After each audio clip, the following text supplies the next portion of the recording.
어제 저녁에 기도를 했어요.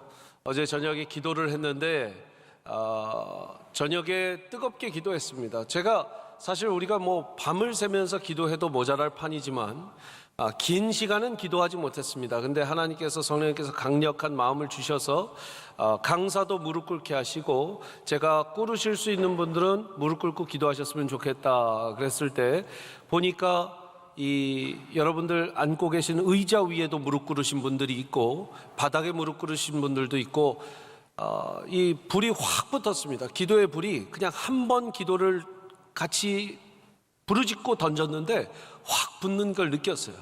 역시 수원 순복음교회다라는 것을 느끼면서, 또한 하나님께서 기도를 기뻐하시는구나, 함께 하는 기도, 합심의 기도를 정말 기뻐하시는구나를 느꼈어요. 제가 다시 숙소에 가서 밤에 기도하면서 오늘 주일 설교를 준비하는데 하나님께서 기도에 대한 마음을 많이 주셨어요. 오늘 설교 준비와는 별개로 기도에 대한 이야기를 조금 나누고 오늘 설교 본문으로 좀 돌아가도록 하겠습니다. 여러분, 기도는요, 기도에 대한 말씀을 이제 주실 때 이 말씀을 주셨어요. 사무엘상 12장 23절부터 24절 말씀입니다. 12장 23절 24절 저와 함께 한번 읽어보도록 하겠습니다. 시작. 나는 너희를 위하여 기도하기를 쉬는 죄를 여호와 앞에 결단코 범하지 아니하고 선하고 의로운 길을 너희에게 가르칠 것인즉 너희는 여호와께서 너희를 위하여 행하신 그 큰 일을 생각하여 오직 그를 경외하며 너희의 마음을 다하여 진실이 섬기라. 사무엘이 말합니다. 나는 너희를 위하여 기도하기를 쉬는 죄를 여호와 앞에 결단코 범하지 않을 것이다. 여러분, 먼저 지도자가 기도해야 합니다. 우리 목사님들, 중직들, 장로님, 권사님들이 기도를 쉬는 죄를 범하지 마시기를 바랍니다. 이미도 너무 잘하고 계시지만 이 기도의 불씨가 끊어지지 마셔야 된다는 거예요. 그 마음을 너무 강하게 주셨어요. 그래서 나누니까 여러분, 기도 쉬는 게 왜 죄일까요? 기도를 쉬는 죄를 범하지 만다. 기도를 쉬는 게 왜 죄일까요? 한번 생각해 보셨나요? 아니 24시간 기도를 할 수는 없잖아요. 기도를 쉬는 게 왜 죄입니까? 이것은 24시간 쉬지 말고 기도하라는 것이 아니라 내가 하는 하나님께 전적으로 드리는 기도 생활의 패턴이 쉬어지면 안 된다라는 것인데, 그 말은 뭐냐? 기도를 안 하는 사람은 하나님이 필요 없다는 사람이라는 거예요. 잘 생각해 보세요. 기도를 쉬고 기도를 하지 않아요. 내 기도 생활이 끊겼습니다. 내가 하루에 10분도 15분도 20분도 기도하지 않는다. 그렇다면 여러분들의 인생은 아마 하나님이 그렇게 필요하지 않는다라고 선언하고 다니는 것과 별반 다를 것이 없다라는 거예요. 하나님이 필요 없는 인생은 죄인의 인생일 가능성이 많아요. 하나님 없이 사는 인생. 목사님, 저 그렇게 죄 짓고 살지 않습니다 해도 하나님의 도우심과 하나님의 개입하심이 없는 인생이 어떻게 크리스천의 삶이 될 수 있습니까? 아니죠. 그러니까 기도를 쉬는 것은 죄일 수밖에 없어요. 동의하십니까? 여러분, 기도를 쉬는 죄를 범하지 마시기를 바랍니다. 기도를 쉬었던 한 사람이 있습니다. 다윗이에요. 다윗은 정말 열심히 기도했던 사람입니다. 새벽을 깨워서 기도한다. 여러분, 새벽 기도의 시작이 다윗입니다. 그거 아세요? 많은 사람들이 새벽 기도는 한국 사람들이 만든 거라고 생각하고 있어요. 아닙니다. 구약에 보면 다윗이 시작했고 신약에는 예수님도 새벽을 깨워서 기도하셨어요. 여러분, 새벽을 깨우는 다윗의 모습을 보십시오. 57장 8절 시편입니다. 내 영광아 깰지어다 비파야 수금아 깰지어다 내가 뭐를 깨운대요? 새벽을 깨우리로다. 시편 108편 2절에 비파야 수금아 깰지어다 내가 새벽을 깨우리로다. 새벽에 깨서 뭐예요? 기도하는 거예요. 시편 11편에 이런 말씀이 있습니다. 147절 148절 같이 읽습니다. 시작. 내가 날이 밝기 전에 부르짖으며 주의 말씀을 바라싸우며 주의 말씀을 조용히 읊조리려고 내가 새벽녘에 눈을 떴나이다. 내가 날이 밝기 전에 부르짖었다라는 거예요. 새벽에 부르짖으면서 기도했다라는 것이죠. 또 주의 말씀을 바라싸우며 주의 말씀을 조용히 읊조리고 큐티했다라는 거예요. 큐티했다라는 거예요. 말씀 묵상했다라는 거예요. 여러분 말씀 묵상하고 계세요? 새벽 기도, 기도를 붙잡는 거예요. 이랬던 다윗이 제가 좀 앞으로 나가겠습니다. 이랬던 다윗이 왕이 되고 나니까 기도를 쉽니다. 기도를 쉬어요.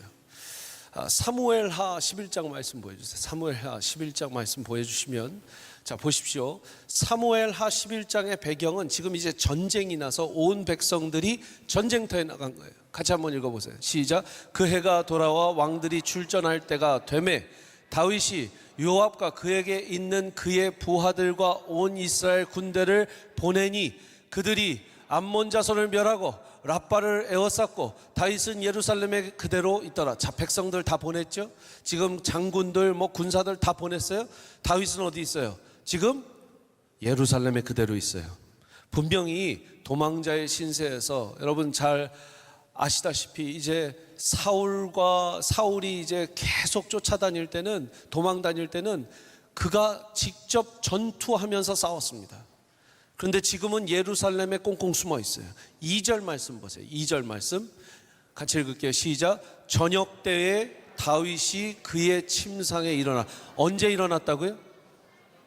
언제 일어났어요? 저녁 때에. 어린이 여러분, 저녁 때에 다윗이 그의 침상에 일어나 왕궁 옥상에서 어슬렁어슬렁 거닐다가 그곳에서 보니 한 여인이 목욕을 하는데 심히 아름다워 보이는지라. 그 이후의 이야기는 우리 어린이들과 예배를 드리니까 조금 잘 아시리라 생각하고, 밧세바 사건이 여기에서 일어나죠. 새벽을 깨워 기도했던 다윗이 저녁녘에 늦게 일어나요. 뭐 했는지 모르겠어요. 어린이 여러분, 지금으로 치면 청소년 여러분, 밤새 게임하다가 오후 한 3, 4시, 5시, 6시쯤 일어난 거예요. 지금 새벽 예배 열심히 다니던 다윗이 이제 느슨해지고 왕이 되니까 저녁에 일어나는 거예요. 저녁에 일어나서, 여러분 옥상을 거닐었다는 건 예전 말로 좀 놀았다는 겁니다. 그죠? 학교 옥상 거닐어 본 사람 있어요? 어쨌든 중고등학교 때 학교 옥상에서 만나자 이러면 뭔가 불안한 거예요. 근데 옥상을 거닐다가 어슬렁, 할 거 없나. 여러분 생각해 보세요. 자기 백성들은 지금 전쟁터에 나가서 목숨을 걸고 싸우고 있는데 기도하고 금식하고 해야 다윗 왕이 맞죠. 근데 지금 심심해, 따분해, 거닐다가 눈이 돌아갑니다. 어디에 눈이 돌아가요? 여인이 목욕하는 장면에 눈이 돌아가면, 기도하는 사람이면 어때요? 내가 뭘 본 거야? 그러면서 눈이 감겨질 텐데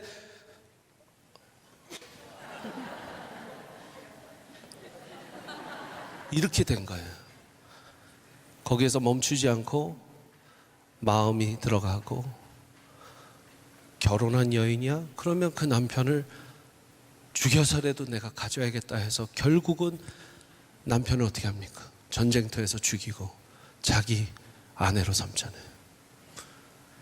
여러분, 기도를 쉰 죄가 한두 번, 한 몇 개월 기도 안 한 게 뭐가 그렇게 큰 죄입니까? 관계가 무너지고 가정이 파탄나고. 하나님의 사람은 그렇게 되는 거예요. 다윗이 하나님의 사람이 아니고 그냥 무슨 이방 백성, 이방족 속의 한 사람이면 이렇게 성경책에 등장도 안 하겠죠. 그러나 하나님의 백성들은요, 하나님이 특별 관리하기 때문에, 요셉도 하나님이 특별 관리하고 다윗도 하나님 특별 관리하고 또 여러분들도 하나님 특별 관리하는 줄 믿습니다. 특별 관리하는 사람은 기도 안 하면 어떻게 돼요? 금방 무너진다라는 거예요. 관계가 무너지고 가정이 파탄나고 부부관계가 어려워지고 자녀와의 관계가 무너져요. 여러분, 기도를 쉬는 죄를 범하는 것이 도미노 에펙트처럼, 체인 리액션처럼 완전히 내 인생 전체를 무너뜨린다는 거 기억하시기를 간절히 축복합니다. 오늘 말씀으로 돌아와서 오늘 빌립보서 3장입니다. 이 빌립보서는 참 바울의 기쁨의 서신서예요. 이 빌립보서 말씀이요, 오늘 말씀 3장이죠. 3장 말씀에 12절을 보십시오. 12절. 내가 이미 얻었다 함도 아니요 온전히 이루었다 함도 아니라 오직 내가 그리스도 예수께 잡힌 바 된 그것을 잡으려고 달려가노라. 자, 보세요. 여러분, 기도를 쉬는 것도 그렇습니다. 현대인들이 크리스천이 되고 나서 기도를 쉬고 말씀 생활을 쉬고 막 하는 그 많은 이유들 중에 하나는 바로, 여러 이유가 있겠지만 가장 큰 이유 중에 하나는 거의 이걸 겁니다. 나는 이미 천국행 구원 티켓을 받았는데 뭘. 여러분, 그리고 그거 아세요? 크리스천들 중에 참 착한 크리스천들이 없다는 거 아세요?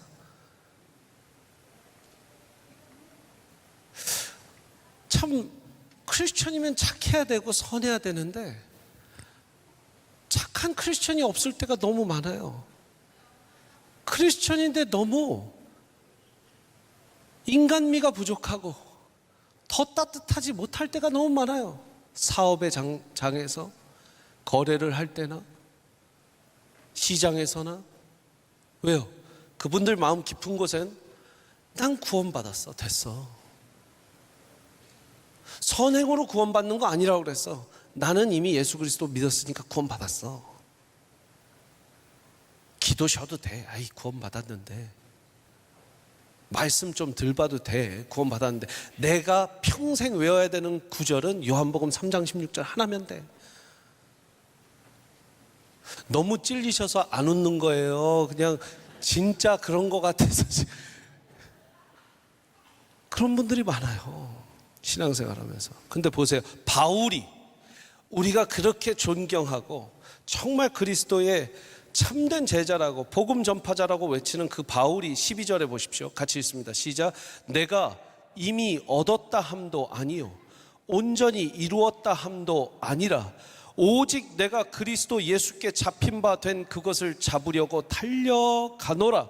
형제들아, 나는 아직 내가 잡은 줄로 여기지 아니하고 오직 한 일, 즉 뒤에 있는 것은 잊어버리고 앞에 있는 것을 잡으려고 14절 표대를 향하여 그리스도 예수 안에서 하나님이 위에서 부르신 부름의 상을 위하여 달려가노라.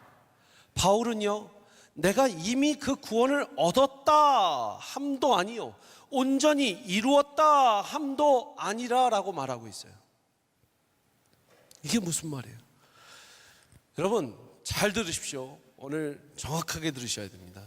예수 그리스도께서 십자가에 못 박혀 죽으심으로 말미암아 그 보혈의 피를, 보배 피를 흘리시고 여러분들의 죄는 다 씻어진 줄 믿습니다. 그것을 믿는 믿음으로 여러분들은 구원받음을 믿습니다. 그리고 예수님께서는 죽음에 있지 않고 부활하셨어요. 3일 만에 부활하셨어요. 사망 권세 있지 않고 생명 권세 있는 줄 믿습니다. 그래서 여러분들이 예수 그리스도를 믿으면 사망 권세 있는 것이 아니라 생명 권세 있습니다. 믿으십니까? 여러분, 복음에서 가장 중요한 거 절 따라하세요. 예수님께서 오셨고 사셨고 죽으셨고 다시 사셨고 다시 오실 것을 약속하셨다. 이거보다 더 정확한 복음의 순서가 없어요. 절 따라서 다시, 예수께서 오셨고 사셨고 죽으셨고 다시 사셨고 다시 오시겠다고 약속하셨다. 맞아요? 믿죠? 자, 이 믿음을 갖는, 예수 그리스도께서 14장, 요한복음 14장 6절에 뭐라고 했어요? I'm the way and the truth and the life and no one can come to the Father except by me, except through me. 나는 길이요 진리요 생명이니 나로 말미암지 않고는 아버지께로 올 자가 없다.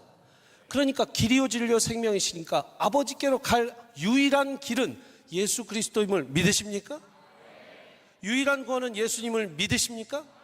자, 그러면 아멘. 야, 너가 이 밑에 앉아 있었어야겠다. 계속 해줘. 고마워. 자, 그런데요, 잘 들어보십시오. 이 구원에 대한 확신은 잘 간직하지만 바울이 얘기해요. 내가 이미 얻었다 함도 아니고 내가 이미 온전하게 완성됐다함도 아니다. 이 말은 무슨 말이냐면 예를 하나 들어보겠습니다. 캐나다에서 미국을 입국해 보신 적이 있는지 모르겠지만 저는 미국에서 왔죠. 미쿡에서 왔어요. 자, 미국에 살던 사람들은 캐나다를 자주 왕래하곤 합니다. 어떤 사람은 캐나다가 미국이고 미국이 캐나다인 줄 알고 있어요. 국번이 앞에 갔거든요. 1번.